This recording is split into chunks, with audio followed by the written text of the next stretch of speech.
ils sont là.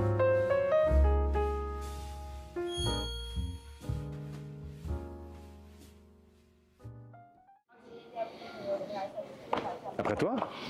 Merci. Ludo, Mehdi, bonsoir. Bonsoir. Soyez les bienvenus les copains. Quel Ravi. plaisir de vous accueillir. Ah, bien. Bienvenue à l'hôtel particulier Montmartre. Mehdi, de toute façon, t'es chez toi. Mais oui. Ludo, je crois que c'est une première. Oui.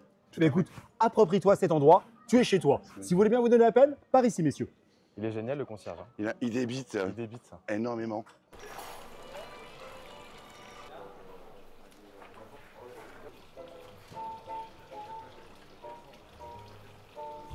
J'aperçois Mathilde qui arrive.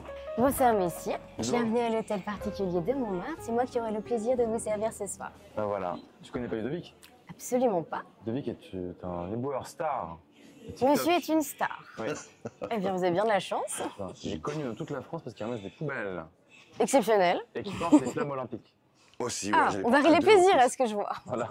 Il fait un peu tout à la fois. Très bien. Génial. Touchant. Je n'en doute pas et j'aurai le plaisir de le découvrir ce soir. Voilà. Et c'est elle qui va nous nourrir ce soir. Vous nourrir, tout à Voilà. fait. N'hésite pas. Hein. N'hésite pas. Oui, monsieur a du stock, visiblement. Là, on aura le plaisir d'en rajouter. Merci. Mais au plaisir. Merci Vous aussi, il y a un peu de marge, visiblement. Ça. Bah, écoutez, je vous souhaite une excellente dégustation. Qu'est-ce que c'est Vous que ça avez ici la truite fumée avec sa crème d'Isigny, le citron et ses petits beurres au sel, C'est génial. ainsi que du Merci pain à de vous. campagne. Je vous souhaite une Merci, belle dégustation, Mathilde. messieurs. Bon. Et bah voilà. On peut commencer? La truite fumée. Eh oui. Qu'est-ce qu'elle a fumé celle-là? On commence par une belle blague. Bon, comment tu vas toi? Mais écoute, ça va bien, je suis ravi d'être là, merci de Ouais. me recevoir. Écoute, on va pas mentir aux gens qui nous regardent, ça fait des années qu'on se connaît. Un peu maintenant, oui. Et en fait, j'ai appris il y a pas longtemps que t'étais éboueur aujourd'hui, mais t'as pas été que éboueur. Non. T'as fait plein de métiers. Est-ce que tu peux nous les citer? J'ai été aide-soignant, Ouais. enfin faisant fonction d'aide-soignant, Ouais, en fait. Et la différence qu'il y a avec l'aide-soignant, c'est que le faisant fonction n'a pas son diplôme, d'accord. simplement.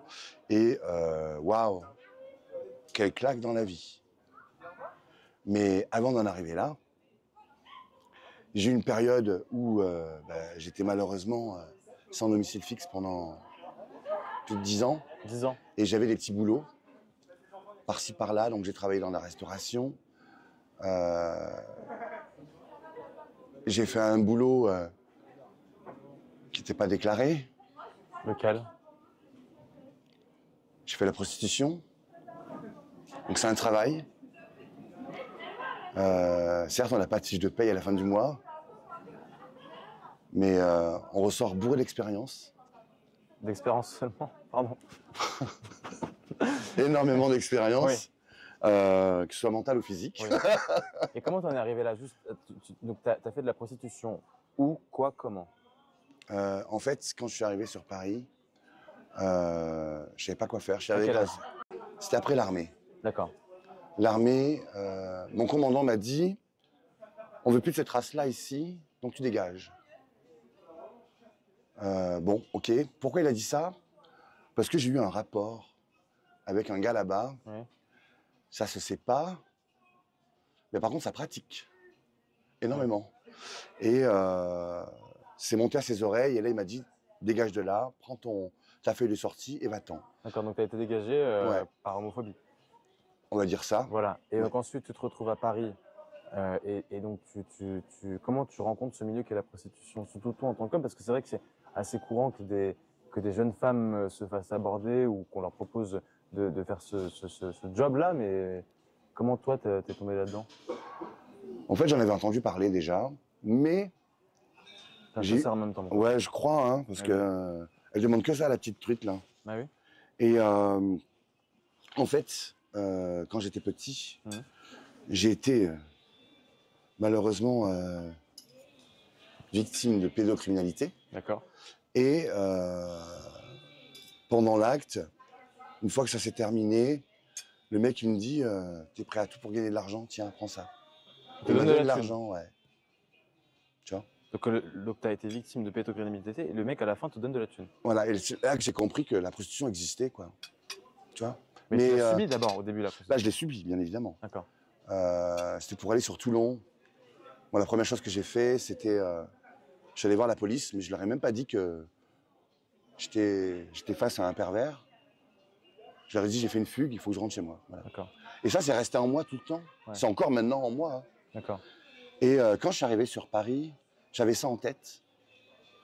J'avais rien, j'avais un sac en plastique avec un morceau de pain.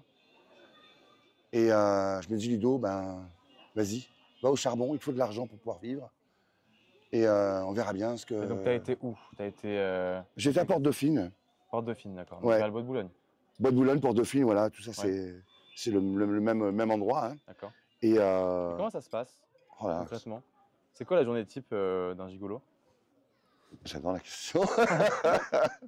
La journée type, alors c'est genre, tu restes sur le trottoir, tu attends, les gens s'arrêtent. Ouais. Oui, non, on y va. Alors, je me rappelle, il y avait un ministre qui était venu, ministre de l'Agriculture à l'époque. Et il me dit, monsieur, montez dans la voiture, mettez votre main sur mon sexe. Un ministre de l'Agriculture qui te dit mettez la main sur. D'accord. Ouais. D'accord. On ne connaîtra pas le nom. Non. D'accord. Et il me dit, mettez votre main sur mon sexe, c'est tout. Il voulait juste que je le frotte. Et là, il me tend un billet de 200 francs. Je me dis, pétard, c'est bien payé pour du frottage. Ok.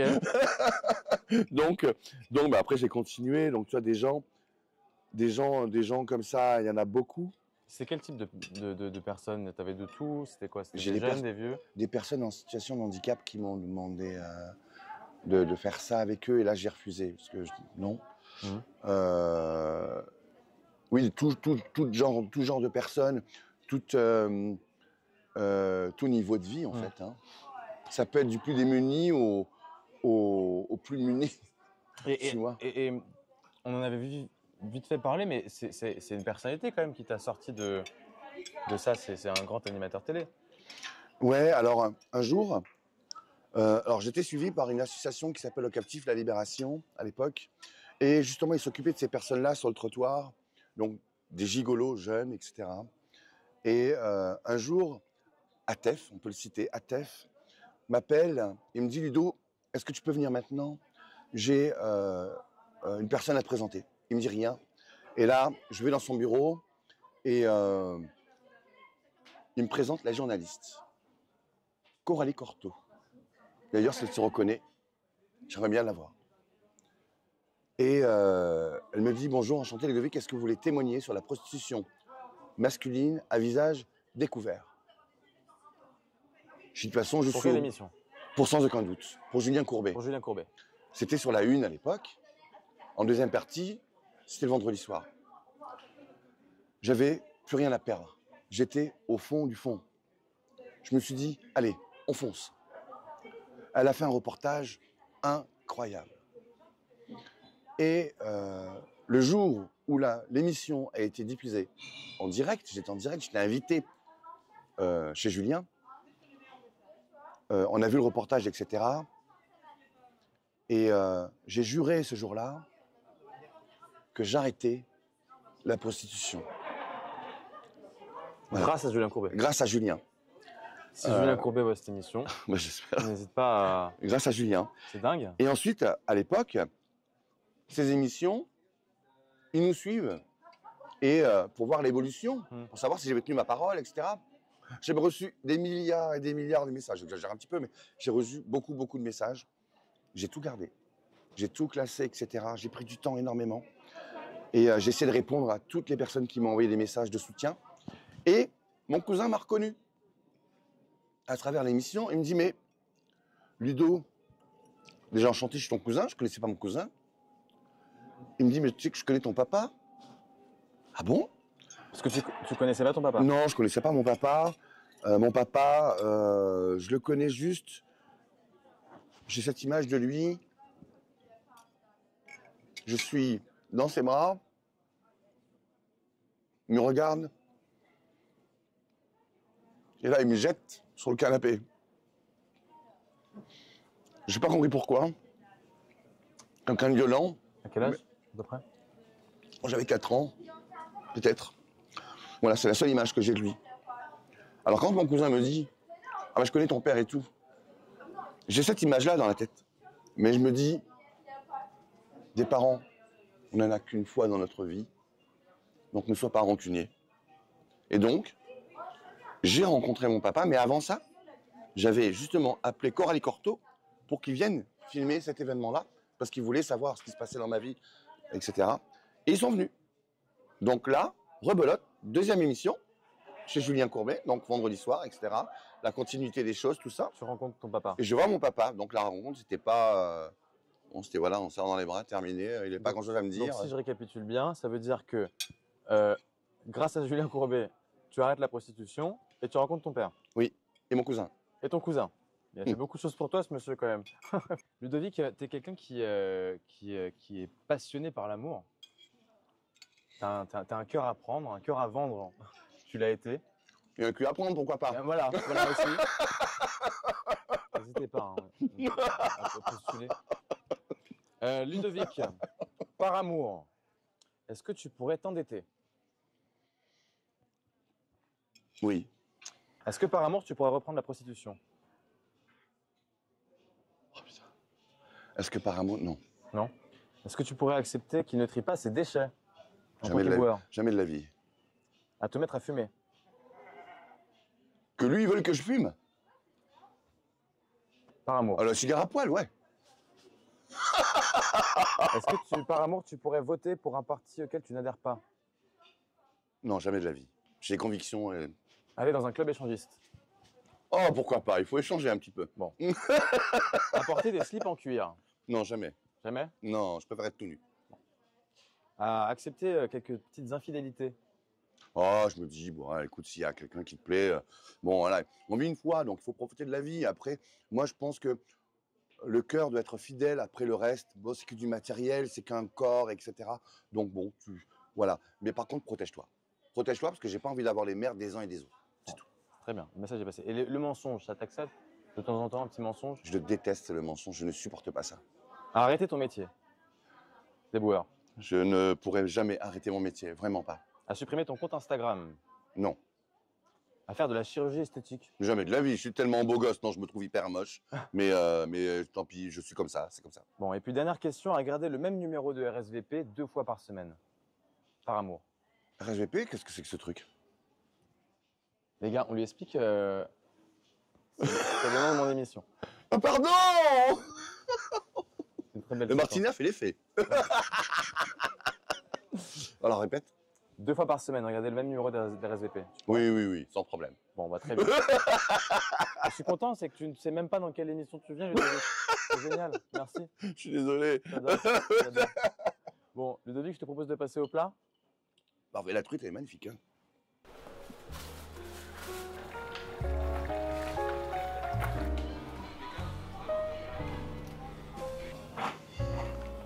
Ah, le plat.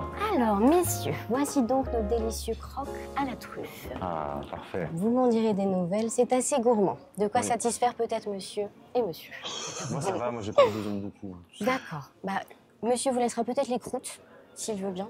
Et monsieur Et prendra la le reste. Très bien. Dieu. Je vous souhaite une excellente dégustation. Merci à vous. Je vous en prie. Merci beaucoup. Bon, bah voilà. Tiens, je te sers. Croque monsieur. Bah oui, c'est à la Oh, truffe, hein. truffe, ouais. C'est à la truffe. On rigole pas ici, hein, le thé particulier. Hop. Merci. Alors, messieurs, pour accompagner ce repas, voici donc notre chardonnay qui nous provient de Bourgogne. Bah moi ça va aller, je reste à l'eau. T'as vu ma tête? Je... J'ai pas un indice là? C'est vrai, Bah, tout tu sais, à je fait. vais Donc, vous il aider un me petit peu. semble que c'est pour monsieur. Faisons donc. Je vous laisse goûter d'abord ou vous me faites confiance? Vous ne me faites pas confiance. Très bien. Voilà. Parce qu'en fait, il avait plus à boire. C'est pas une question de confiance, c'est que tu lui donnes l'opportunité de boire un peu plus. C'est vrai, tout à fait. Bah oui. Monsieur n'en loupe pas une. Voici. Bon, je vais vous servir généreusement tout de même. Merci. Mais je vous en Merci prie. beaucoup. Vous me dites stop. Hein. Formidable. Allons-y dans ce cas. Il va nous dire plus de choses. Au plaisir, Merci monsieur. Mathilde. Mais je vous en Ne prie. changez jamais. Hein. Avec On plaisir. rappelle évidemment que l'alcool est à consommer avec modération. Bien les sûr. amis. Voilà. Bien sûr, un peu de temps en temps. Bon. Voilà. Parce que sinon l'ARCOM me tombe dessus. Alors des problèmes. Ouais, l'ARCOM, c'est c'est le moment de l'ARCOM là. Ah oui, ah oui. Tiens, vu qu'on parle d'ARCOM et de médias, on est dedans. Toi, du coup, bah voilà. on va pas se mentir, dans toutes les interviews que tu fais, on te pose toujours les mêmes questions. C'est tiens, mais c'est pas trop difficile d'être éboueur. On te les pose tout le temps ces questions-là. Ouais. Moi, j'ai une question qu'on te pose peut-être pas souvent, mais c'est vrai que maintenant que tu es quand même médiatisé, tu rencontres quand même pas mal de gens des médias, des gens que je connais, des gens que je connais pas non plus. Qu'est-ce que ça fait d'être médiatisé comme ça d'un coup quand tu as été entre guillemets anonyme lors de ta vie? Pardon. Oui, c'est la contrainte de cette émission, c'est qu'on mange. Désolé.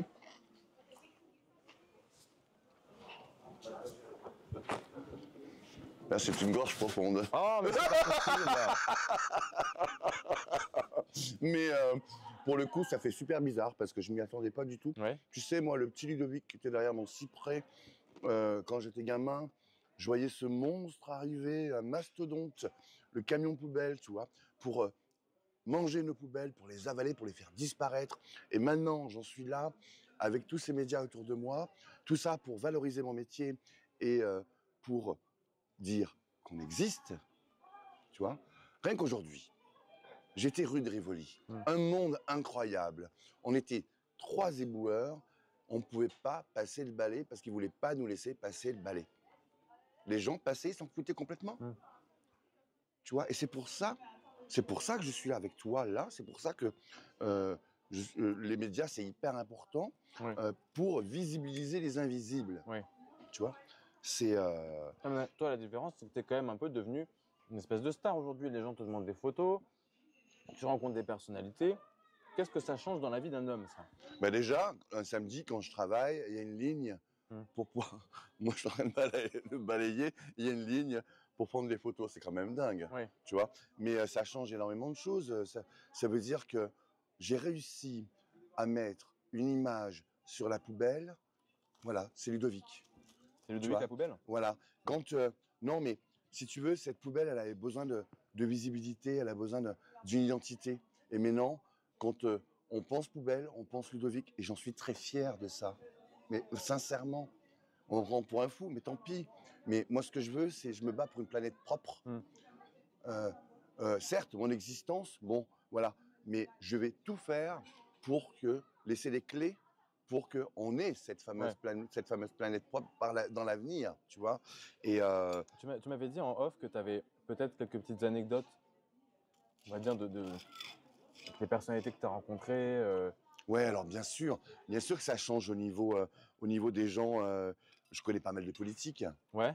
Tu vois, comme... Avec qui tu t'entends bien? Moi, je m'entends avec tout le monde. J'ai aucune étiquette. Je suis dans aucun Pas parti forcément politique. Je te parle pas de politique, je te parle de manière générale dans les médias avec qui tu t'entends bien. Un nom comme ça. Madame Pécresse. Après, je m'entends très bien aussi avec Madame Hidalgo. Là, T'as des copines? J'en suis pas là. Mais dernièrement, d'ailleurs, Madame Pécresse est venue voir mon spectacle. Tu vois, ça m'a énormément touché. Il n'y a pas si longtemps que ça, j'ai discuté avec Gabriel Attal. Ouais. Il est mignon, hein. Il est beau gosse, c'est un BG, mais bien évidemment. Mais tu vois, récemment, j'ai aussi discuté avec Monsieur Odoul. Ah, là, c'est... Tu vois, Julien Odoul. Oui. Mais il a aussi du charisme. Enfin bon, à un moment donné, voilà, on a beau être... Tu as été quand même plus soft sur Julien Odoul, hein.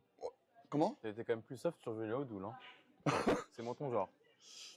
Ah, moi, je suis pas quelqu'un de difficile maintenant. Tu sais, j'ai 50 ans, hein, j'ai eu 50 balais. Toi, pour un balayeur, 50 balais, c'est pas mal. mais je suis non, je suis pas difficile. Mais après, voilà, ils sont tous. Mon sujet, c'est la propreté. Mon sujet, c'est le déchet. Qu'on soit de telle partie. Moi, je suis peut-être l'un des rares qui réunit tous ces gens qui se battent pour telle et telle chose. Mais là, le sujet, c'est le déchet, c'est la propreté de la planète. On doit tous être main dans la main et porter cette planète, mais là-haut, quoi, tu vois. Ouais. C'est ça le truc. Il faut savoir que la planète, elle n'a pas besoin de nous. Hein. Nous, on a besoin d'elle. Donc, il faut arrêter de la salir. Et ça, il faut que les politiques, ils les comprennent, tu vois. T'as beaucoup de haters? Oh, il y en a quelques-uns. Ouais. Après, il faut aussi... C'est des climato-sceptiques, c'est quoi? J'en sais, la jalousie, énormément de jalousie, je pense. Et après, il y en a qui disent qu'il en fait trop. Non, je pense que c'est un sujet, la propreté, qu'il ne faut pas négliger. Là, tout le monde néglige la propreté. Pourquoi? Moi, je comprends pas, j'ai jamais rien jeté dans ma vie. par terre. Tu vois? Donc voilà, il faut que ça change. Les mentalités, elles changent. Tu vois? C'est hyper important. Et je me bats pour ça. Et bah, tu sais quoi, si tu fais face aux haters de manière générale sur Internet, tu vas faire face à un haters en face de toi. Je te propose qu'on finisse tranquillement de manger, puis on va aller de l'autre côté. Tu as déjà jardiné de nuit ou pas? On y va. De toute façon, ce soir, c'est une première tout pour moi. Voilà, Donc, on va y va. jardiner de nuit, ce qui ne se fait pas au départ, mais bon, c'est un dîner. Et tu vas faire face à un hater, tu vas voir, ça va être sympa.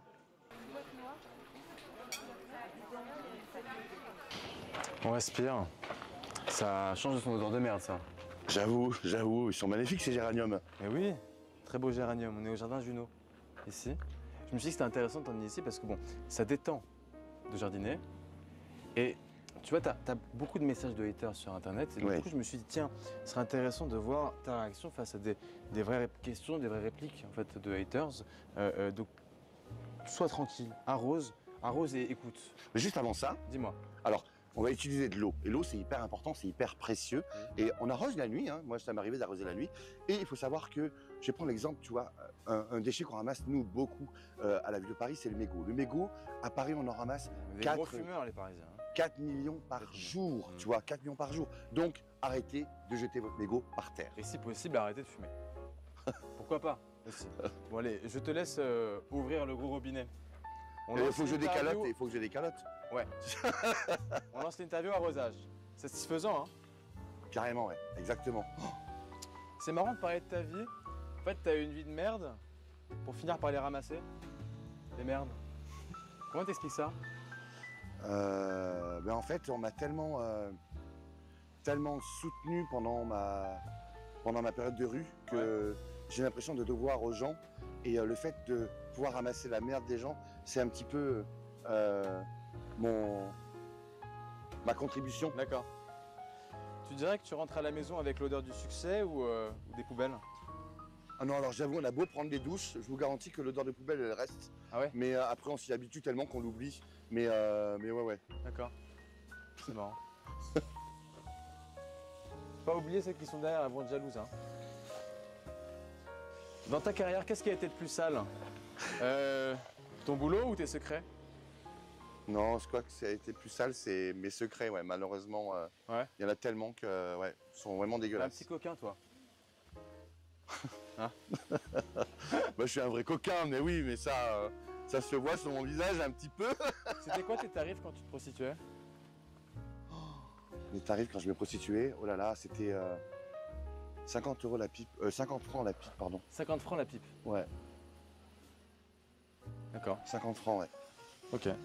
Et à ce moment-là, t'étais plutôt un cœur ou un compteur? Non, il y a eu les deux, hein.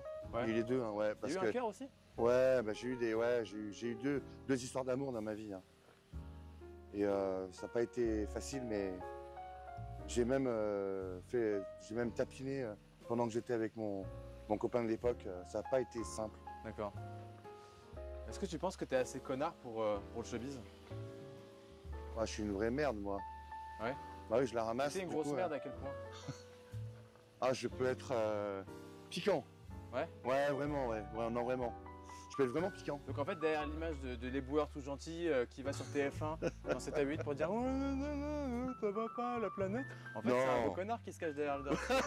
C'est ça que Ouais, voilà, tu on n'a aujourd'hui, pas- Ludovic? On n'a pas tout entendu. Exactement. Ça va très bien. Et dis-moi, tu trouves que tu fais pas tâche habillé en mandarine ici à l'hôtel particulier de Montmartre? Alors, tu m'emmerdes avec ta mandarine parce que c'est une orange.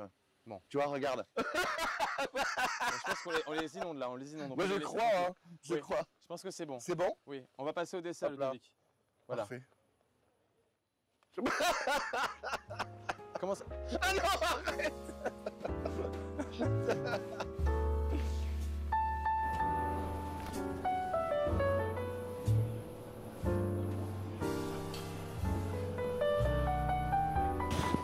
Et Mathilde nous amène le dessert. Alors, messieurs, voici donc notre millefeuille framboise. De quoi ponctuer le repas avec douceur.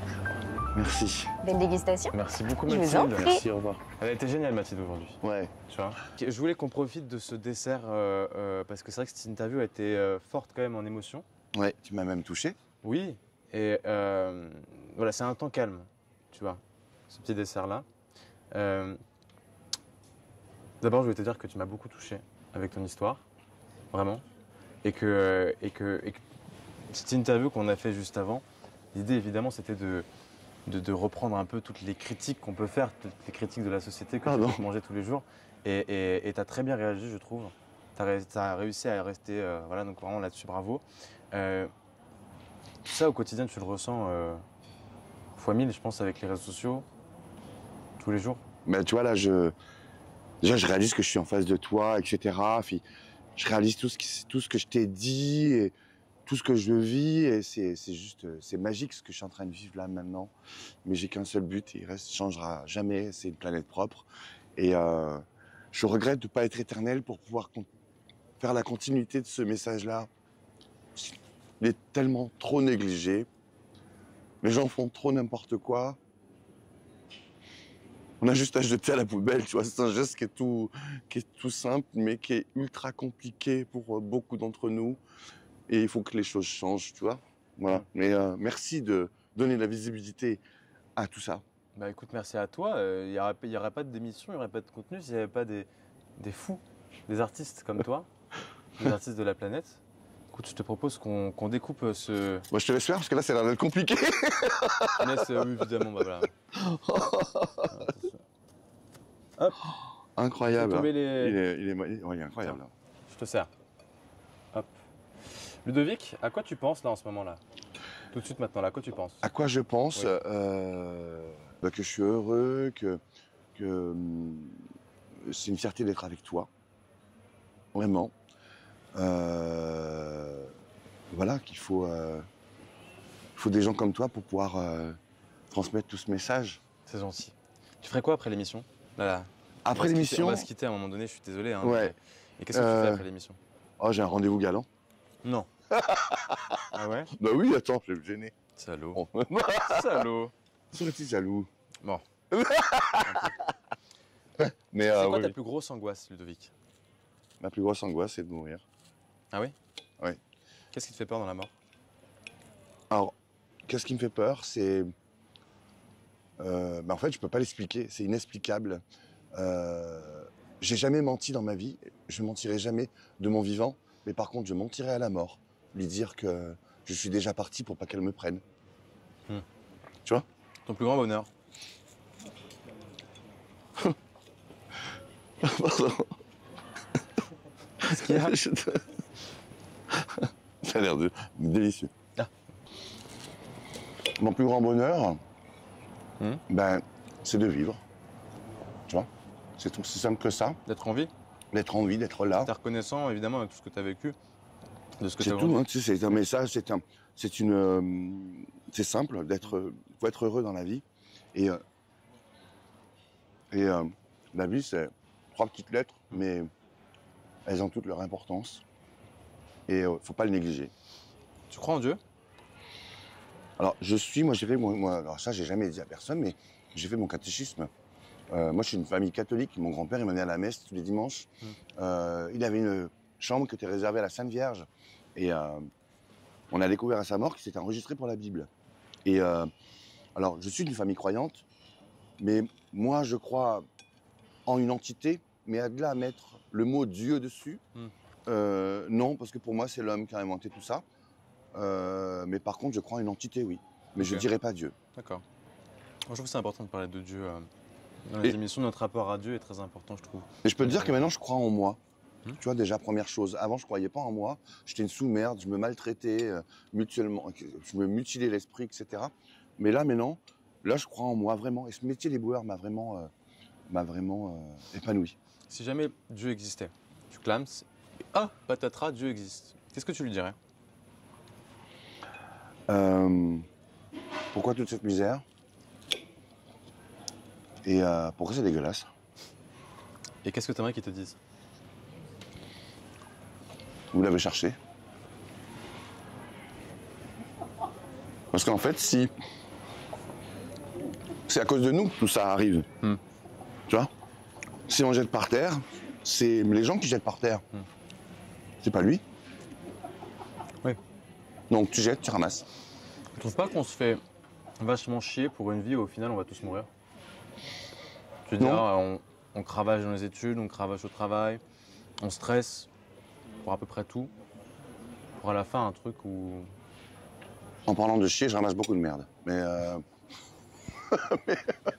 Mais non, en fait, on est tous là pour quelque chose. Et moi, je sais pourquoi je suis ici maintenant. Je sais que ce message-là il y aura la continuité. Je pense que toi, tu es là aussi. Et tu as ton message aussi. Tu n'es pas là pour rien. Et tout ce que tu auras créé aujourd'hui, ça sera pour demain et pour ceux qui vont suivre derrière toi. Donc, on est tous là. On fait une ligne pour la continuité de cette ligne humaine. Ouais, humaine en fait. L'humain. L'humanité. Ouais.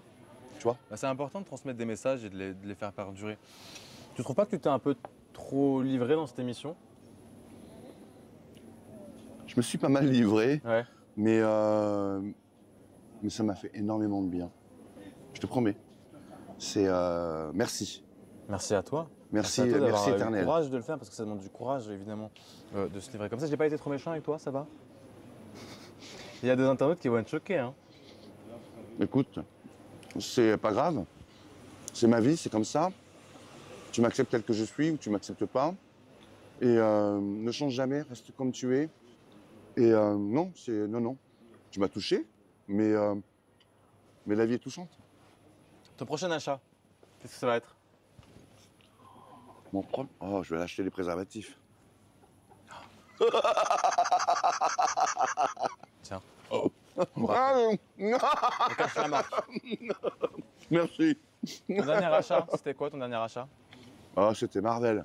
C'est parce que je suis très fan, je suis fan de Marvel et voilà, j'ai acheté une figurine. Et ça c'est ma dernière question, c'est la question pour clôturer ce 4e épisode d'RSVP. J'ai passé l'émission à te poser des questions. On est passé quand même du préservatif à Marvel. Oui. Incroyable. Je pense que c'est la suite logique. Tu sais quand même qu'avant de venir ici, j'étais en train de balayer le trottoir et je me retrouve dans un hôtel particulier en train de manger un millefeuille, alors divin, plus la suite, enfin ce qui est venu avant. Incroyable quand même, franchement, qui l'aurait cru? Et tu repars avec une capote en cadeau. Et je repars avec le préservatif. Bah oui. Ludovic, j'ai passé l'émission à te poser des questions. Est-ce que tu en as une pour moi? Je réponds à la question, peu importe laquelle. Peu importe la question. J'aurais jamais dû dire ça. Actif ou passif? Donc, tu me demandes si je suis de la jaquette. Beaucoup de gens se posent la question. Et d'ailleurs, on vous a vu pendant le premier épisode avec Monsieur Ruquier à dire que j'étais avec Monsieur Ruquier. Il faut se calmer. Hein. Je suis totalement capable d'inviter des gens sans forcément coucher avec. Non, je ne suis pas. On n'est pas de la même équipe, Ludovic. Ouais. Je suis dans le FC hétéro. mais je t'adore. Mais très ouvert. Ouvert à plein de choses. Voilà. Merci pour tout, mon Ludo. T'as été fantastique. J'ai mis un peu de rouge à lèvres. Tu sens pas la merde tant que ça, finalement. Hein. Ça va? Non, juste pour toi, j'ai... T'as mis un peu de parfum? Beaucoup. Merci beaucoup, Ludovic. Merci. Merci beaucoup. Et merci évidemment à toutes les équipes techniques qui sont là. Merci à vous. C'est fantastique. Merci à l'hôtel particulier de Montmartre encore une fois. Et merci à vous de nous suivre. Voilà, c'est la nouvelle formule des RSVP. Toujours une fois par mois. Et puis là, on se retrouve forcément du coup en septembre. À bientôt les amis. Au revoir.